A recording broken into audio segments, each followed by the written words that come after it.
공법관계는 공법을 적용하고 사법관계는 사법을 적용하라 이렇게 분류를 한다.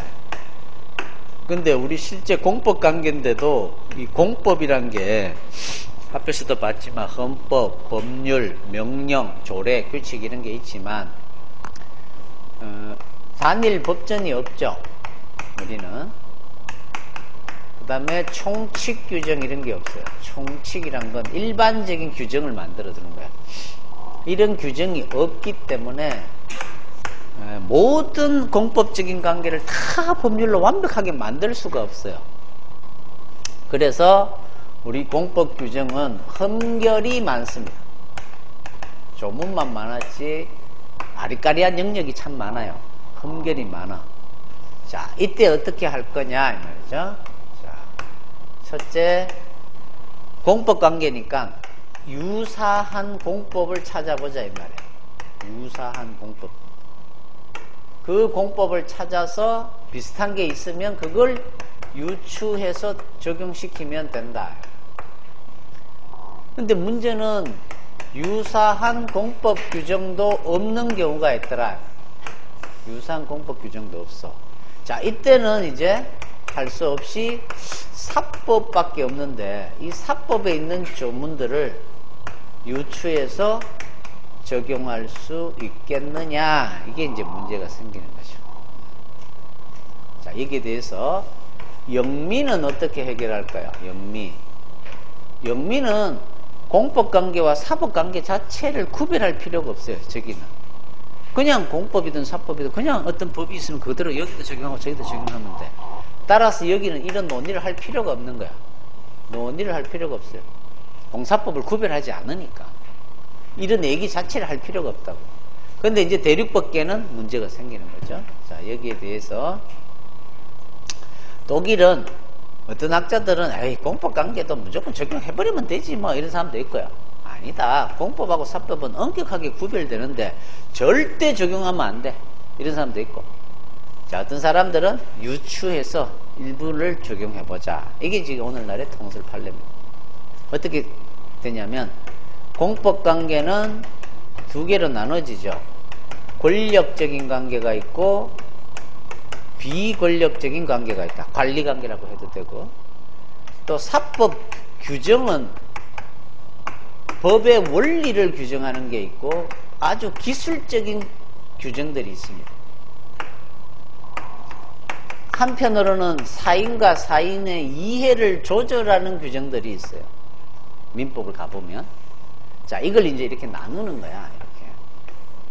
권력적인 관계란 건 어떤 거죠? 위에서 일방적, 국가가 우월한 거, 이런 관계를 말하고, 비권력 관계는 대등한 관계.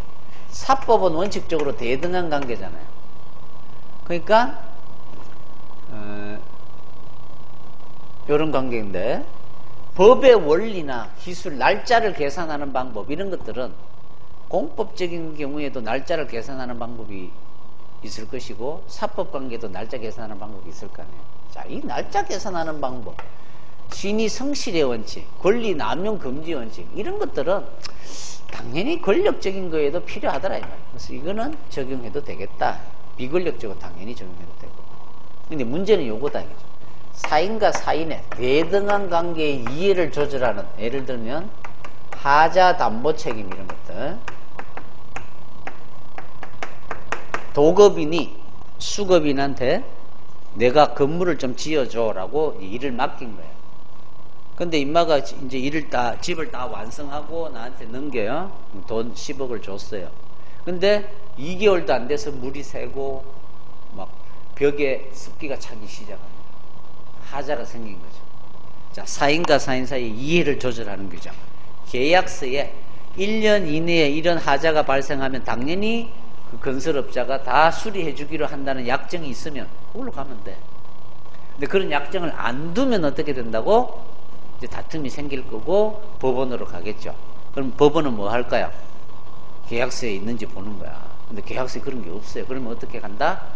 민법 조문으로 가는 거야. 재판 기본이 된다고 해서. 민법에 보니까 하자 담보 책임이라는 조항이 있어요. 6개월 이내에 이런 하자가 발생했을 때는 수급인이 책임지도록 되어 있다. 자, 이거는 대등한 사람들끼리 공사 도급계약 이런 거 맺었을 때 해결하는 방법을 조문으로 만들어 놓은 거야. 대등한 관계. 따라서 이런 하자담보 책임 규정은 권력적이지 않은 관계라면 또 좀 비슷하니까 적용해 줄 수 있지만, 권력적인 관계는 전혀 개인의 이해하고 다르죠. 따라서 여기는 적용될 수 없다. 이게 결론이에요. 권력 관계에는 적용되기 어렵다. 법 원리 규정은 뭐 적용해도 되겠지만, 이해를 조절하는 규정은 사인의 이해를 조절하는 거니까 권력적인 영역에서는 적용하기 어렵겠다. 비권력이라면 적용해도 그나마 괜찮겠다. 이게 결론이에요. 자, 요걸 가지고 이제 문제를 한번 풀어보죠. 31번. 행정법 관계, 다른 말로 공법 관계죠. 에 적용할 법이 없는 거야. 이때 사법 규정의 적용에 대한 설명으로 가장 옳은 것은 1번. 공법 규정에 흠결이 있는 경우에는 1차적으로는 유사한 사법 규정을 유추하는 것이 허용된다. 1차적으로는 공법 규정이 흠결이 있으면 유사한 공법 규정을 찾아야죠. 그게 틀린 거야. 1차적으로 유사한 사법이 아니라 공법 규정을 유추하는 것이 허용된다. 이렇게 해야지. X. 2번. 사법 규정의 이 적용의 문제는 공법과 사법을 구별하는 법원론 체계 국가에서는, 구별하는 국가에서는 문제시되지 않는다. 구별하지 않는 국가에서 문제시되지 않는 거지. 구별하는 국가에서는 공법과 사법을 구별하는데 어떻게 사법을 끌고 올 수 있냐, 이런 얘기를 할 거 아니야. 그러니까 공사법을 구별하지 않는 국가에서는 문제시되지 않는다. 이렇게 해야지. X. 3번. 관리관계는 공익과의 관계 때문에 특별한 공법적 규율이 행해지고 있으므로 원칙적으로 공법관계가 적용된다 또는 공법이 적용된다. 맞아요? 아까 했잖아. 관리관계는 공법관계에 분류를 하지만 원칙적으로는 뭐? 사법이 적용된다 그랬잖아. 3번 X. 4번. 사법은 공법에 비하여 역사가 짧기 때문에, 벌써 이 말이 틀렸죠. 바뀌었죠. 공법이 사법에 비하여 역사가 짧죠. 따라서 법의 적용에 흠결이 많아 공법 규정의 적용에 문제가 있다. 이렇게 표현해야 되는 거죠. 공법과 사법을 바꿔낸 거죠. X. 5번. 현행법상 공법에 흠결이 있는 경우에 행정법 스스로, 법에서 스스로 사법 규정의 적용을 직접 규정한 것도 있다. 있죠. 국가배상법 보면 이에 관한 특별한 규정이 없는 한 민법을 적용한다. 이런 조문이 있습니다. 답은 5번. 자, 그 다음에는 이제 공법관계의 변동인데, 뭐 변동 이런 말이 어려워서 그렇지, 뭐 그런 것들은 몰라도 됩니다. 자, 여기서는 사건이란 게 나오죠. 행정청의 어떤 의사하고 관계없는 그 자체로 법적 효과가 발생하는 것. 사람이 죽어버린다든지, 그렇죠? 시간이 경과된다든지, 이렇게 됨으로써 저절로 효과가 나오는 거야. 어떤 사람이 운전 면허를 발급해줘요. 면허를 발급해주는 거는 행정청이 의사로 발급해주는 거야. 그러면 그 사람은 운전할 수 있는 권리가 생기는 거야. 이거는 이제 2편에서 배우겠죠. 허가. 근데 이 사람이 운전 면허가 있었는데 어제 죽어버렸어요. 그러면 면허가 있었던 것이 어떻게 될까요? 효력이 저절로 없어져 버리는 거야. 죽는 순간. 사망함으로써 저절로 효력이 없어진단 말이에요. 시간의 경과. 10년간 허가한다 그랬어요. 시간이 흐릅니다. 10년이 지나버리면 당연히 이 허가는 효력이 소멸돼 버리죠. 허가를 취소를 안 해도 돼요. 이런 게 사건이라고 부르는 거야. 그렇죠? 시간의 경과. 시효. 20년이 지나버리면 등기를 안 하더라도, 원래는 등기를 해야 되는데 등기하면 소유권이 생겨버립니다. 없던 소유권이. 뭐 이런 거. 소멸시효는 분명히 국가한테 돈 받을 권리가 있는데 5년이 지나버리면 시효로 소멸돼 버립니다. 이런 것들. 자, 이런 것들을 사건이라고 부른다더라. 그 다음에 이제 특히 시효가 이제 시험에 두 가지가 나오죠. 소멸시효와 취득시효가 있죠. 시간이 지남으로써 권리가 소멸되는 효과가 나오는 거야. 시간이 지남으로써 권리를 취득하는 효과가 나오는 거야. 취득시효. 소멸되는 거, 취득하는 거. 소멸시효는 민법에는 뭐 10년짜리, 5년짜리, 3년짜리, 1년짜리 여러 가지가 있는데 우리 국가재정법에는 개인이 국가한테 돈 받을 권리, 국가가 개인한테 돈 받을 권리는 특별한 규정이 없는 한, 특별한 규정이 있으면 그에 따르고요. 그게 없는 한 몇 년? 이 숫자가 중요하죠. 몇 년이면 시효로 소멸되죠? 5년. 그렇죠? 5년이 지나면 시효로 소멸한다. 요때 특별한 규정은 그러면 어떤 거냐? 민법도 들어간다. 민법도 들어간다. 단 어떤 조문에 5년보다 짧은 것만 적용되죠. 짧은 것만. 그래서 국가를 상대로 돈 받을 권리, 국가배상 청구권이란 이 권리는 민법에 손해배상 청구권이라는 특별한 규정이 있어요. 거기 가면 가해자 및 손해를 안 날로부터 3년, 불법행위가 있은 날로부터 10년 이렇게 돼 있어요. 자, 그러면 국가를 상대로 돈 받을 권리인데 특별한 규정이 없는 한 5년인데 특별한 규정이 있더라면 민법에는 3년, 10년이 있으니까 이 중에서 짧은 거 3년만 적용되는 거야.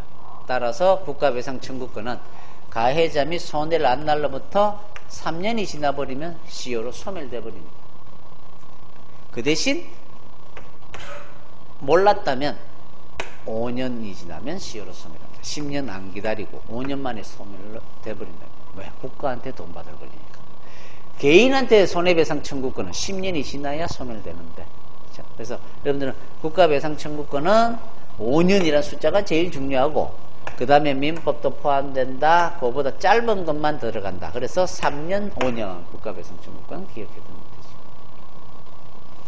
그 다음에 이 금전채권이라는 건 반드시 공법상의 권리일 필요는 없다. 사법상의 권리도 똑같다. 국가가 청사도급 계약했는데 건물을 지어줬는데 돈 10억을 안 줘요. 이 10억을 받을 권리는 특별한 규정이 없는 한 몇 년? 5년이 지나버리면 시효로 소멸되어 버리는 거야. 사법관계라 그랬잖아요. 청사도급 계약은. 하지만 이 규정은 그대로 적용되는 거야. 공법상의 권리뿐만 아니라 사법상의 권리도 시효는 똑같이 적용됩니다. 어떤 이유에서든 국가가 돈 받을 권리든 개인이 국가로부터 돈 받을 권리든 이거는 공법상의 권리든 사법상의 권리든 하여튼 5년이 지나면 시효로 소멸한다. 이렇게 알아두면 되죠. 그 다음에 이 시효에는 정지와 중단 제도가 있죠. 중단이라는 건 권리를 행사를 해버리면 다시 카운트를 해야 되는 거. 정지는 천재지변이 일어나서 잠시 시간이 멈추는 거. 별에서 온 그대와 같이 잠시 시간을 멈춰주는 거죠. 이게 정지입니다. 그건 안 보나 봐. 저는 지난주부터 봤는데 재밌더라고요. 전에는 안 보다가 뭐 주름 드라마가 있나 그랬는데 최근에 봤더니 재밌어서 어제도 보고 왔어요. 자, 정지와 중단. 그렇다고 또 다음 주부터 보지 말고 본 사람들은 보고 드라마를 한번 보기 시작하면 계속 봐야 돼. 궁금해가지고 그래서 안 보는 게 맞아. 자, 됐습니다. 그 다음에는 우리 공법에는 납입고지 이런 거 하죠. 세금을 받을 권리가 있잖아요. 국가가. 이것도 5년이 지나면 시효로 소멸돼 버려요. 그래서 납입고지를 합니다. 또는 독촉을 해요. 이러면 시효가 중단이 된다더라. 민법에는 그냥 알리는 것만으로는 30일만 더 연기가 되고 중단되지가 않아요. 근데 우리 세금은 납입고지만 하더라도 시효가 중단이 돼버립니다. 다시 5년이 지나야만 권리가 없어져요. 그러니까 뭐 여러분들 민법은 모르니까 그냥 납입고지 독촉하면 권리를 행사한 거잖아요. 돈 내라고 내가 말한 거죠. 그러면 시효가 중단, 그렇죠? 중단된다더라. 그 다음에 취득시효는 뭐가 중요하죠? 취득시효는 당연히 사적인 물건은 당연히 취득시효 되는데 공적인 물건도 취득시효가 가능할까? 공익을 위해서 사용하고 있는 것도 개인이 몇 년간 이렇게 점유하고 있으면 짓게 돼버리냐? 공익을 위해서 쓰고 있는 건데 결론은 뭐죠? 공물을 폐지를 해야 돼요. 공물을 폐지하면 잡종재산이 됩니다. 그냥 일반적인 재산이 돼요. 공익을 위한 재산이 아니라. 행정재산이라는 말하고 반대되는 말이야. 행정재산은 공익을 위해서 쓰여지는 재산. 잡종재산은 국유림과 같이 공익을 위해서 쓰지는 않고 그냥 소유권만 국가인 거. 이런 걸 잡종재산, 다른 말로 지금은 일반재산이라고 말을 써요. 자, 이 잡종재산은 시효취득이 가능하다.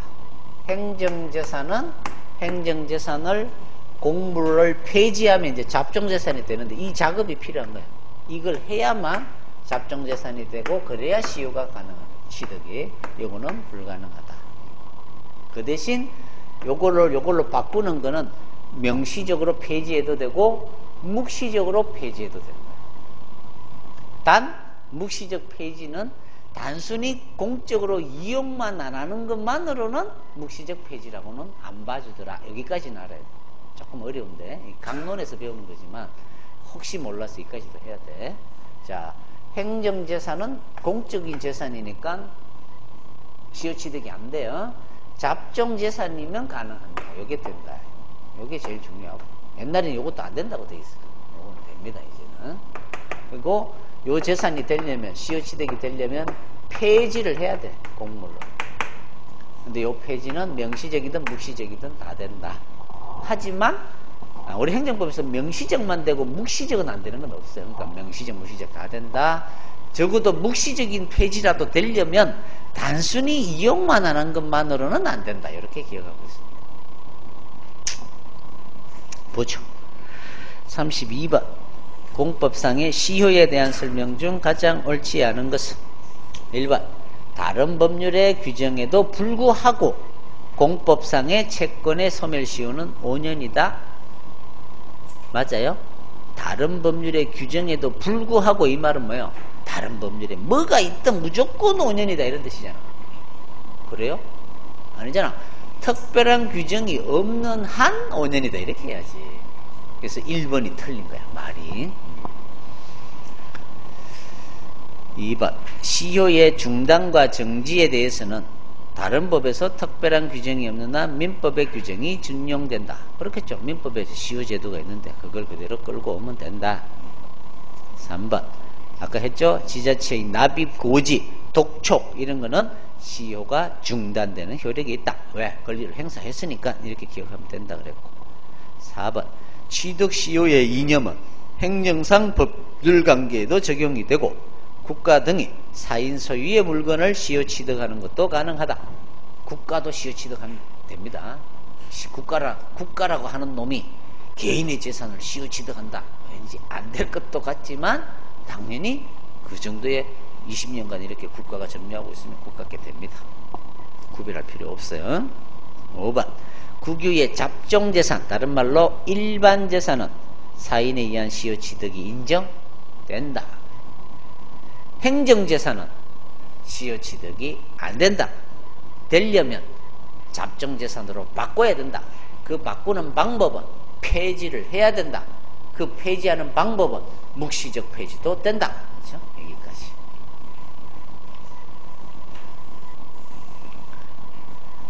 (33번은) 조금 이따 하고 34번 시효와 관련한 판례 입장으로 옳지 않은 것은 조금 어려운 건데 1번 국유재산법상 변상금 부과처분이 나왔어요. 돈 내라고 나왔어요.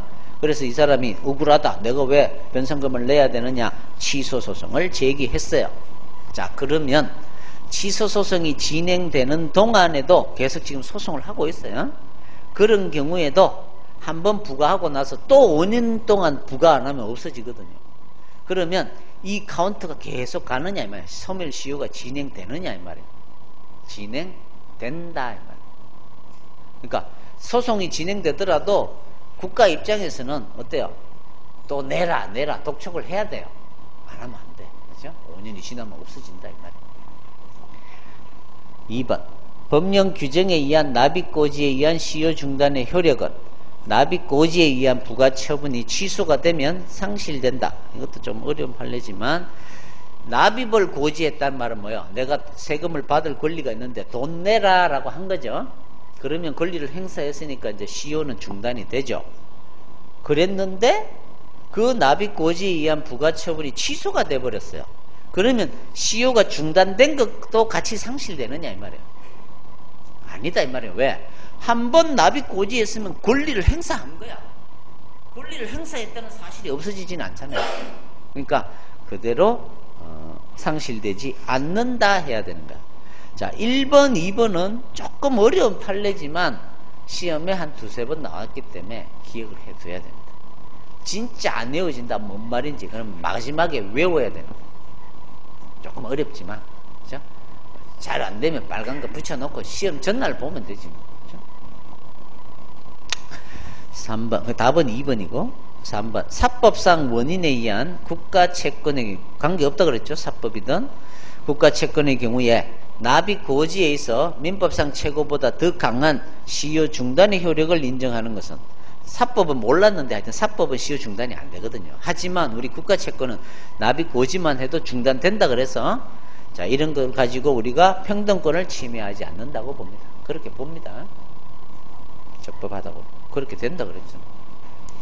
평등권을 침해한다 그랬으면 납입고지 하더라도 시효 중단은 안 되겠죠. 이거는 이제 민법에 시효 중단이 안 된다는 걸 알아야 아는 건데 지금은 기억을 해두는 게 좋겠다. 4번 조세채권의 소멸시효기간이 완성된 후에 부과한 과세처분은 시효기간이 끝났어요. 5년이 지났어요. 근데 세금이 나왔어요. 말도 안 되죠. 무효다. 맞다. 자, 34번 그다음 좀 어렵지만 기억을 해두자. 그럼 33번으로 가보죠. 종합 문제인데 다음 중 판례 입장으로 옳지 않은 것은 친일 반민족 행위자 재산조사위원회가 행한 친일재산의 국가 귀속결정은 준법률행위적 행정행위의 성격을 갖는다. 확인이라고 봐요. 이 결정이 안 나오더라도 뭐예요? 친일 반민족 행위자의 재산은 국가 거야. 자, 그런데 이제 조사위원회가 조사를 해보니까 친일 재산이 맞더라 이 말이에요. 자, 의문이나 다툼이 있어요. 친일 재산인지 아닌지. 저절로 국가 기속이 돼요. 국가 거니까. 따라서 이거는 확인에 해당한다. 준법률 확공통수의 확인. 아니면 이건 틀리게 안 되기 때문에 그냥 들어본 것 같다 맞다 하시면 돼.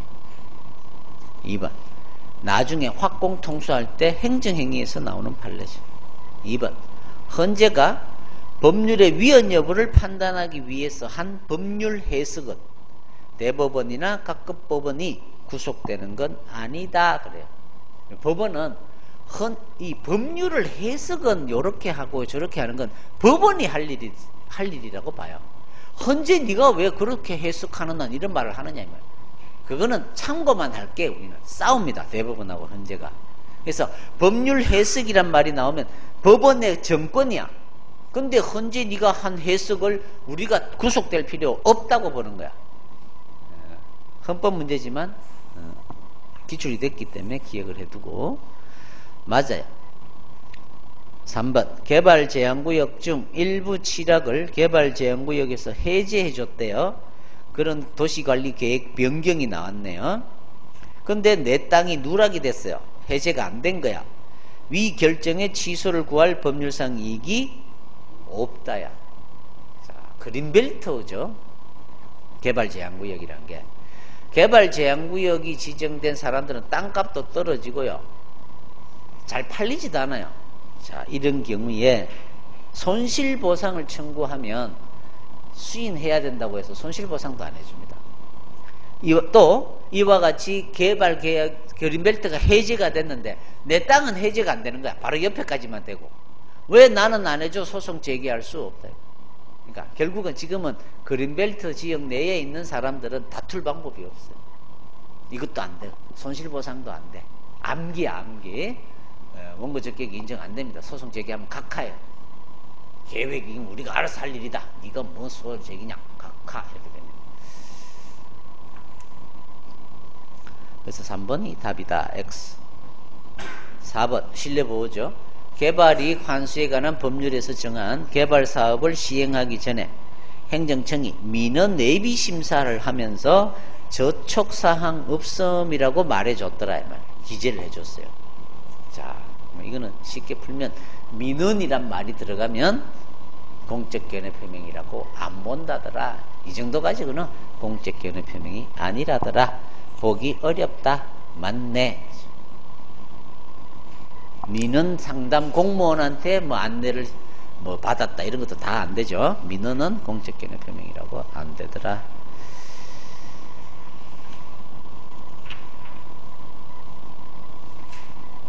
그 다음에 35, 36까지만 하죠. 지금 하려고 하는 건 두 가지를 구별할 줄 아느냐 이거죠.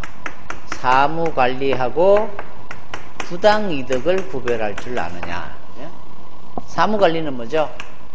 내가 안 해도 되는데 이유도 없이 남을 도와주는 거야. 사무를 처리해 주는 거야. 남의 사무를, 타인의 사무를. 이거는 세금을 냈어요. 안 내도 되는데 법률상 원인이 없는데 일등한 사람이 이익을 얻고 이놈은 손해를 입었어요. 이런 이익이 부당이득이 된다. 원인도 없이 이익을 얻는 거. 여러분들이 통장 잔고를 뚝 넣어보니까, 정리하는데 보니까 200만 원이 떡 들어와 있는 거야. 원인도 없이. 그럼 나는 뭘 얻는 거야 지금? 부당이득을 얻는 거야. 누군가는 계좌가 넘어가서 그 사람은 200만 원이 빠져 있겠죠. 그 사람은 손해를 보고 있는 거야.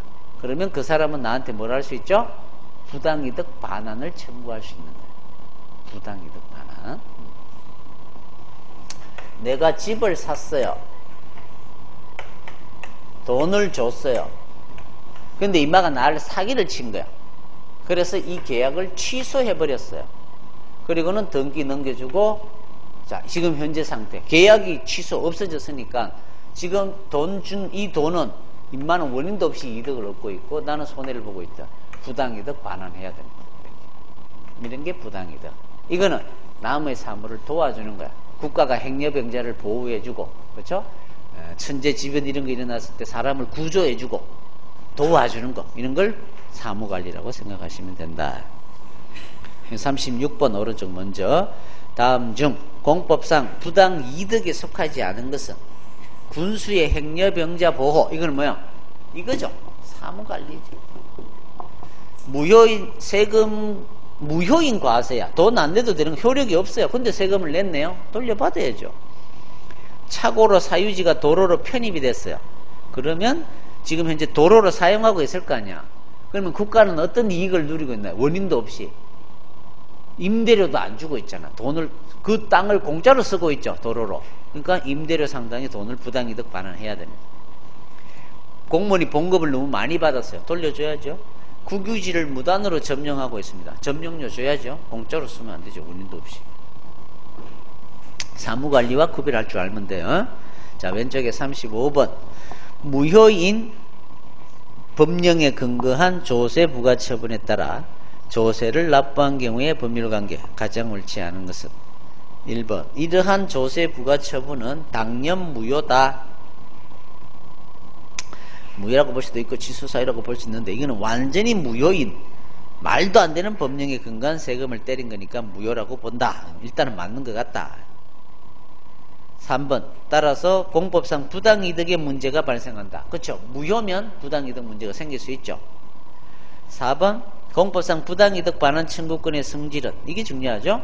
판례는 학자들은 공법상 일어난 일이니까 공권이라고 보자 그래요. 그래서 당사자 소송이라는 행정소송을 제기하자 그래요. 근데 실무는 국가배상 청구권, 이런 부당이득 반환 청구권은 사건으로 봐버리죠. 그래서 판례에 의하면 사건의 성질을 가진다. 맞다. 따라서 5번.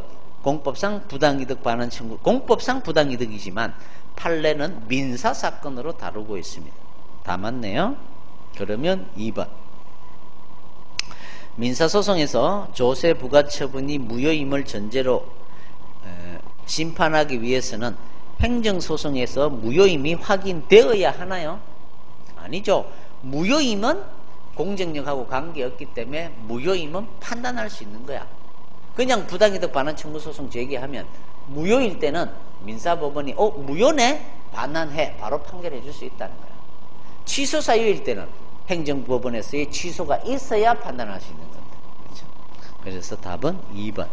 2번은 공정력을 알아야 풀 수 있는 문제. 나머지 1, 3, 4, 5는 알아야 되는 거죠. 지금.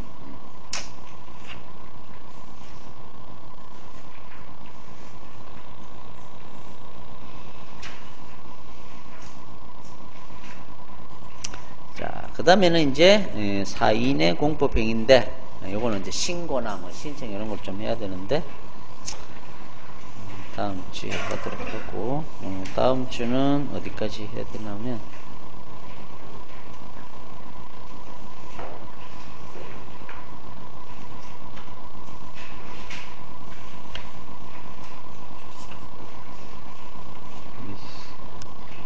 하명, 허가까지 공부해 오면 되겠네. 하허면 허가, 하허면 턱인데 허경통수인데 하허면 면제까지 하면 되겠네. 특허 앞까지만 해서 배우시면 돼요. 교과서 순서예요. 제 교과서. 자, 수고하셨습니다.